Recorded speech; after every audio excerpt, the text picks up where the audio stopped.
آل India Muslim Personal Law Board کے صدر مولانا خالد سیف اللہ رحمانی نے مرکزی حکومت سے مطالبہ کیا ہے کہ وہ مقدس شخصیتوں کی توہین کے سلسلے میں ایک قانون متعارف کرواتے ہوئے خاطیوں کے خلاف سخت کارروائی کرے۔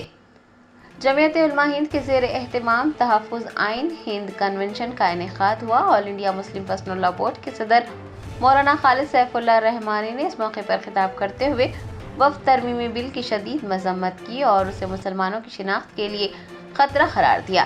دریں اثنا انہوں نے حضور اقدس صلی اللہ علیہ وسلم کی شان میں گستاخی کے واقعات کی مذمت کی اور کہا کہ دین اسلام میں کسی بھی مذہب کی مقدس شخصیتوں کو برا بھلا کہنے سے منع کیا گیا ہے، اس لیے حکومت سے مطالبہ کیا جاتا ہے کہ وہ تمام مذاہب کی مقدس شخصیتوں کے توہین کے سلسلے میں ایک ایسا قانون لائے جس میں اسے سنگین جرم مانا گیا ہے اور خاطیوں کو مناسب سزا دی جائے تاکہ ظالم اور ظلم دونوں کو روکا جا سکے۔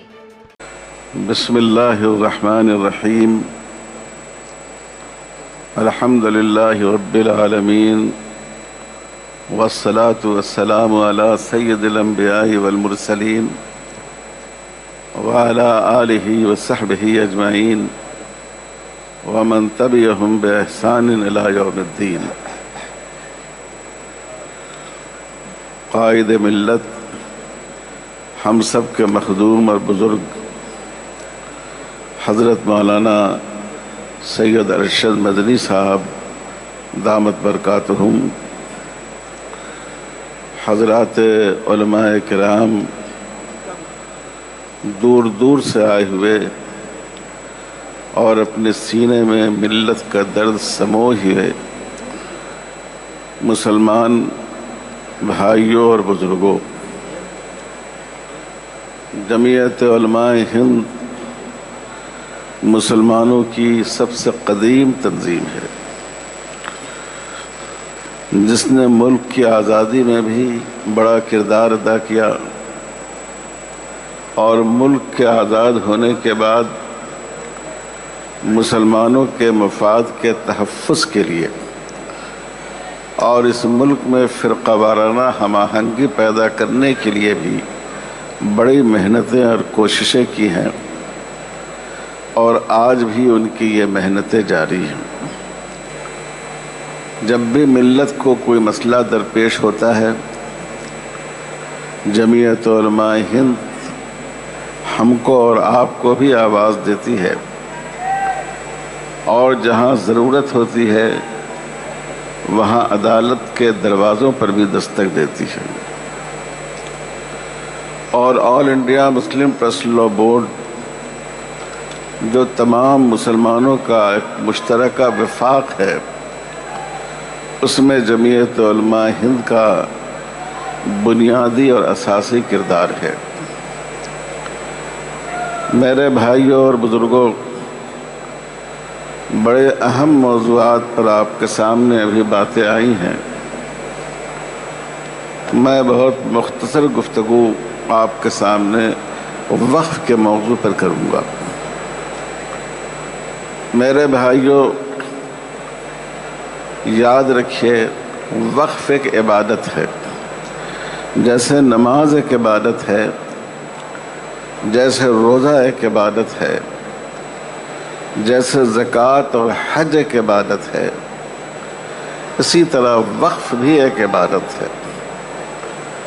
رسول اللہ صلی اللہ علیہ وسلم نے اشارہ فرمایا کہ جو مالی عبادت ہوتی ہے، جس میں مال کے ذریعے عبادت کی جاتی ہے، وہ دو طرح کی ہیں۔ ایک تو وہ عبادت ہے جس کو ہم ایک دفعہ انجام دے لیتے ہیں، اور ایک وہ عبادت ہے جس کو صدقہ جاریہ کہتے ہیں۔ عبادت کی جاتی ہے اور اس عبادت کا اثر ہمیشہ قائم رہتا ہے اور عبادت کرنے والے کو اس کا ثواب ملتا رہتا ہے۔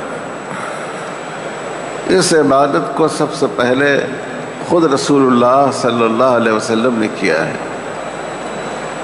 جب آپ مدینہ منورہ تشریف لائے تو مسجد نبوی کی تعمیر کے لیے آپ نے ایک زمین خریدی۔ لوگوں نے اپنی طرف سے زمین کی پیشکش کی لیکن آپ نے فرمایا سامنونی بالحائط، تم اس باغ کی قیمت لگاؤ، اور آپ نے اپنی جیب خاص سے اس کی قیمت ادا فرما کر اس زمین کو حاصل کیا، اور آپ نے اس کو ایک ملٹی پرپس وقف بنایا۔ وہاں مسجد میں نماز ہوتی تھی 5 وقت کی۔ آپ جانتے ہیں کہ مسجد نبوی وہ مسجد ہے جہاں نماز پڑھنے کا مسجد حرام مکہ مکرمہ کے بعد سب سے زیادہ ثواب ہے۔ وہاں لوگوں کی تعلیم ہوتی تھی، اس کے لیے مدرسہ صفہ قائم تھا۔ جو مسافر ہوتے تھے وہ وہاں آ کر ٹھہرتے تھے، دین کی باتیں سیکھتے تھے، اور بعض موقعوں پر وہیں مریضوں کی عیادت کا کیمپ بھی لگایا جاتا تھا۔ تو گویا نماز بھی ہوتی تھی، تعلیم بھی ہوتی تھی، اور خدمت خلق کا کام بھی ہوتا تھا۔ یہ اسلامی تاریخ کا پہلا وقف تھا جو خود رسول اقدس صلی اللہ علیہ وسلم نے فرمایا۔ پھر بعد میں آپ نے کئی باغات وقف کیا۔ حدیث کی کتابوں میں موجود ہے کہ کئی باغات آپ نے مسلمانوں کے لیے، خاص کر بنو ہاشم اور بنو مطلب، جن کو زکوٰۃ کی آمدنی حاصل نہیں ہو سکتی تھی، ان کے لیے آپ نے وقف فرمایا۔ سیدنا حضرت ابو بکر صدیق رضی اللہ تعالیٰ عنہ نے بھی وقف کیا۔ حضرت عمر فاروق رضی اللہ تعالیٰ عنہ نے وقف فرمایا، اور ان کی ایک بڑی زمین ینبو کے مقام پر تھی، اس کو انہوں نے وقف کر دیا۔ سیدنا حضرت عثمان غنی رضی اللہ تعالیٰ عنہ دولت مند اور مرفع الحال صحابہ میں تھے، انہوں نے بہت سارا وقف کیا، کنواں بھی خرید کر وقف کیا۔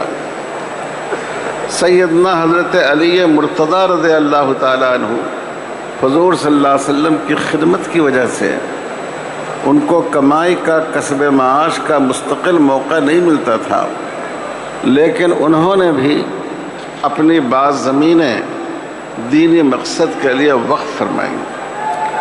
تو یہ حضور صلی اللہ علیہ وسلم کا عمل ہے، اور یہ صحابہ کا ایک متوارث عمل ہے جو صحابہ کرام نے کیا ہے۔ میرے بھائیوں اور بزرگوں، عبادتیں جتنی ہوں وہ سب اہم ہیں۔ حضرت ابو بکر صدیق رضی اللہ تعالیٰ عنہ کے زمانے خلافت میں، حضرت ابو بکر صدیق کے زمانے خلافت میں بعض لوگوں نے زکوٰۃ دینے سے انکار کر دیا۔ آپ نے فرمایا کہ جو لوگ نماز اور زکوٰۃ کے درمیان فرق کریں گے، نماز پڑھیں گے اور زکوٰۃ جو دوسری عبادت ہے اس کو نظر انداز کریں گے، میں ان سے جہاد کروں گا۔ تو یاد رکھنا چاہیے، وقف کوئی عام لین دین کا مسئلہ نہیں ہے کہ کسی نے کسی کو زمین دے دی اور کسی نے قبول کر لی۔ یہ اللہ تعالیٰ کی عبادت ہے۔ جیسے نماز ہماری ایک عبادت ہے، اگر کوئی ہم کو نماز سے روکے اور نماز میں رکاوٹ بنے تو ہم برداشت نہیں کر سکتے ہیں، اسی طرح زکوٰۃ بھی ایک عبادت ہے، اور اسی طرح وقف بھی ایک عبادت ہے۔ اس لیے میرے بھائیوں اور بزرگوں، یہ دین کا نہایت اہم عمل ہے، اور مسلمان کسی قیمت پر اس میں کسی کمی اور کمزوری کو گوارا نہیں کر سکتا۔ اب جو وقف کا قانون، وقف میں جو ترمیم کی کوشش کی جا رہی ہے، یاد رکھیے یہ بہت ہی خطرناک ترمیم ہے۔ خدا نخواستہ اگر یہ قانون بن گیا تو ہماری مسجدیں، ہمارے مدرسے، ہماری عیدگاہیں، ہمارے قبرستان، ہمارے شیعہ بھائیوں کے امام بارے، درگاہیں، یہ سب کے سب ان کا وجود خطرے میں پڑ جائے گا۔ اس لیے یہ بڑی اہم لڑائی ہے، اور پوری قوت کے ساتھ ہمیں اس لڑائی کو لڑنا ہے، اور جو کچھ ملت کے قائدین جو آواز دیں اس آواز پر لبیک کہنا ہے۔ میرے بھائیوں، انشاءاللہ فضیل ایوبی صاحب آپ سے تفصیل بیان کریں گے، لیکن اس قانون کا ایک خطرناک پہلو یہ ہے کہ وقف بائی یوزر کا ایک قانون پہلے سے ہے۔ اگر کوئی چیز مسجد یا قبرستان یا عیدگاہ کے طور پر استعمال ہوتی آئی ہے تو اس کو مسجد ہی مانا جائے گا، اس کو قبرستان تسلیم کیا جائے گا، اس کو عیدگاہ تسلیم کیا جائے گا۔ اور یہ صرف مسلمانوں کے لیے نہیں ہے، ہمارے برادران وطن کے لیے بھی ہے کہ اگر کوئی جگہ طویل عرصے سے مندر کے طور پر، تیرتھ استھان کے طور پر استعمال ہوتی آئی ہے تو ان کی اس حیثیت کو تسلیم کیا جائے گا۔ اب یہ قانون اتنا خطرناک ہے کہ جو چیز صرف استعمال کی بنا پر کسی وقف کو نہیں مانا جائے گا، اس کے لیے ڈاکومنٹ پیش کرنا ہوگا، گورنمنٹ ڈاکومنٹ مانگے گی۔ آپ سوچئے دلی کی جامع مسجد 400 سال پہلے بنی، آج اگر کوئی آپ سے اس کا ڈاکومنٹ مانگے، اس کے دستاویز مانگے، کیا اس کا دستاویز دینا ممکن ہے؟ حیدرآباد میں مکہ مسجد ہے، قطب شاہی دور کی ہے، وہ بھی تقریباً 300-400 سال پہلے کی ہے۔ اگر کوئی شخص، حکومت آج یہ کہے کہ آپ ثبوت دیجئے کہ کیسے اس کو مسجد مانا جائے، ہم آپ اس کا ثبوت فراہم کر سکیں گے؟ نہیں کر سکیں گے۔ ہمارے بڑے بڑے مدرسے ہیں، قدیم مدرسے ہیں، دارالعلوم دیوبند ہے، ماشاءاللہ 150 سال اس پر گزر چکا ہے، اور بھی اس کے قریب العمر کئی مدرسے اس ملک میں موجود ہیں۔ اس زمانے میں لوگ زبانی عطیہ دے دیتے تھے، مدرسہ بن جاتا تھا، تعلیم کے لیے اس کا استعمال ہونے لگتا تھا، عوام بھی اس کو مدرسہ تسلیم کرتی تھی، اور حکومت بھی اس کو مسلمانوں کی ایک تعلیمی پراپرٹی تسلیم کرتی تھی۔ آج فرض کیجئے کہ ایسے قدیم اداروں سے اگر دستاویز مانگا جائے تو اس کا پیش کرنا کتنا دشوار ہوگا۔ تو یہ قانون میں ایسی ترمیم ہے وقف بائی یوزر کو ختم کرنے کی کہ ہماری ہزاروں مسجدیں، مدرسے، قبرستان، درگاہ، یہ سب حکومت کے رحم و کرم پر رہ جائیں گی، اور ہمارے لیے اس کو قانون کی طاقت سے منوانا مشکل ہو جائے گا۔ دوسری بات یہ ہے کہ ایک خاص قانون وقف کے ساتھ رکھا گیا ہے، لمیٹیشن ایکٹ کا۔ حکومت کے قانون میں بہت سی زمینوں پر ایک مخصوص مدت تک اگر کوئی شخص قابض ہو تو وہ اس کی ملکیت سمجھی جاتی ہے، لیکن کچھ چیزوں کو اس سے مستثنیٰ کیا گیا، ان میں وقف بھی ہے۔ وقف پر ناجائز قبضہ کتنا بھی قدیم ہو، کتنا بھی پرانا قبضہ ہو، اس کے قبضے کی وجہ سے اس کو قابض کی ملکیت نہیں سمجھا جائے گا۔ وقف بورڈ اپنے کاغذات کے ذریعے، اپنے دلائل کے ذریعے سچائی کو ثابت کر سکے گا، زمین واپس لے سکے گا۔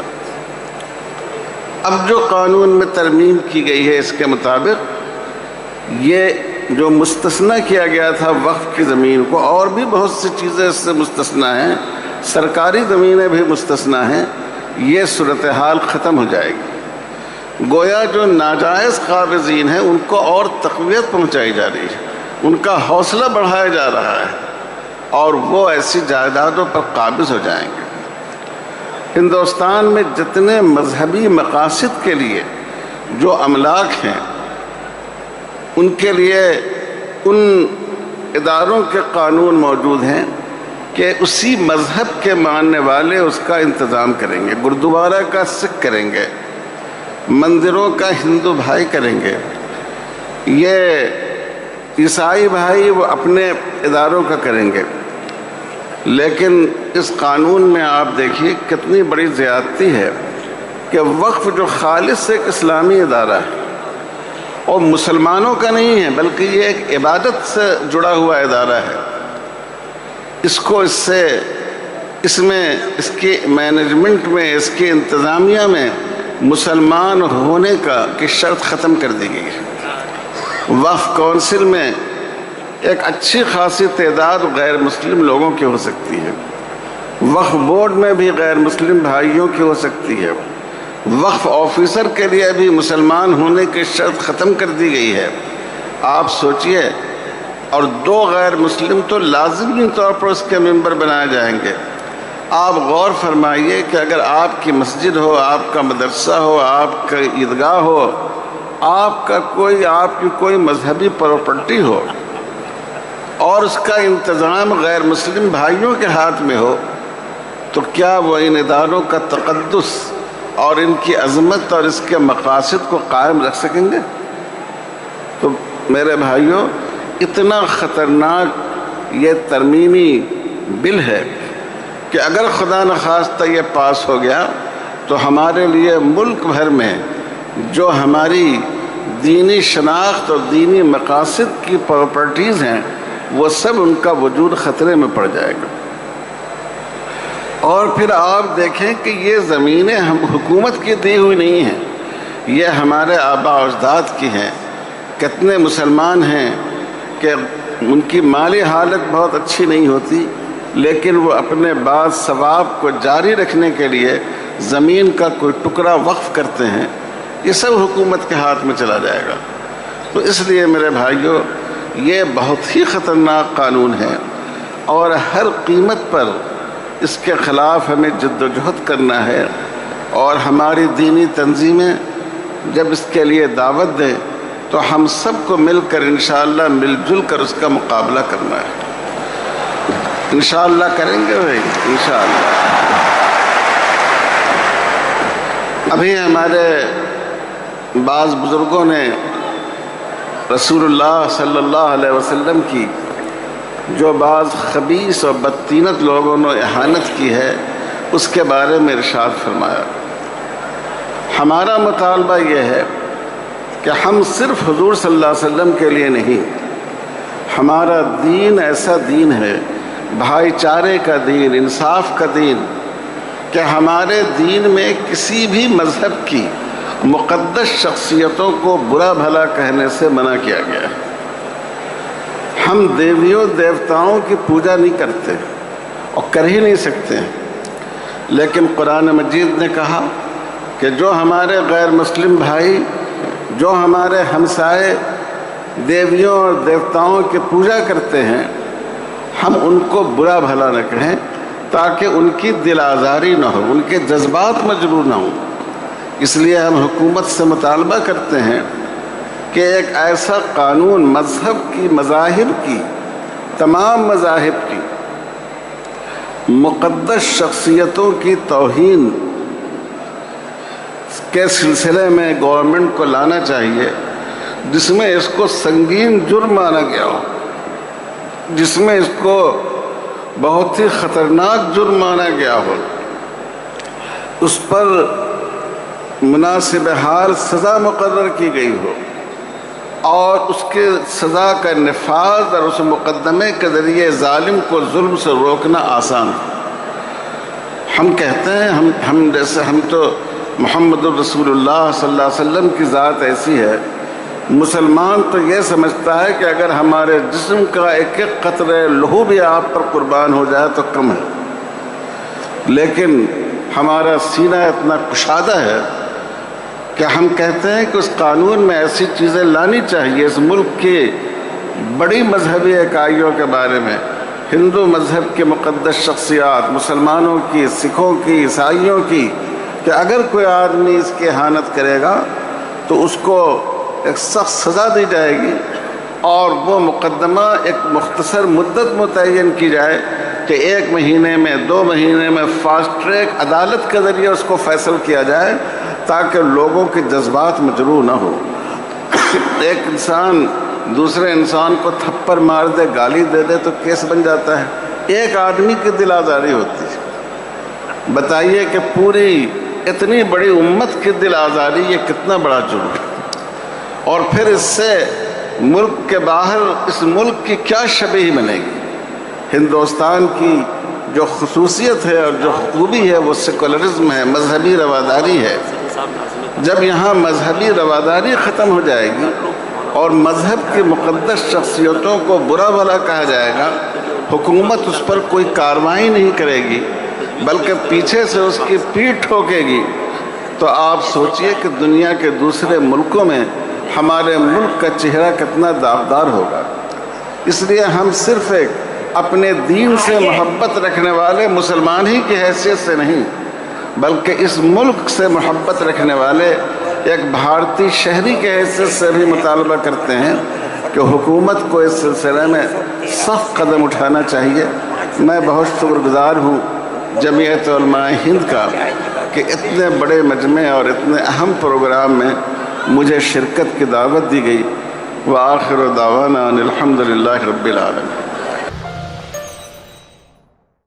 جرمنٹن super speciality hospital national award winner doctor Mir Jawad Zar Khan, German trained senior orthopaedic surgeon and director, ماہر ڈاکٹرز ڈاکٹر واصف اعظم اور doctor Bharavi Chanduri, senior cardiologist اور دیگر ڈاکٹرز نمایاں خدمات انجام دے رہے ہیں۔ Robotic surgery, advance cath lab, MRI، operation theatre, ICU، 2D ultrasound جیسی سہولیات سے آراستہ کارپوریٹ لیول ہاسپٹل، واجبی فیس میں ہر مرض سے شفا یابی کے لیے جرمنٹن سپر اسپیشلٹی ہاسپٹل، عطاپور۔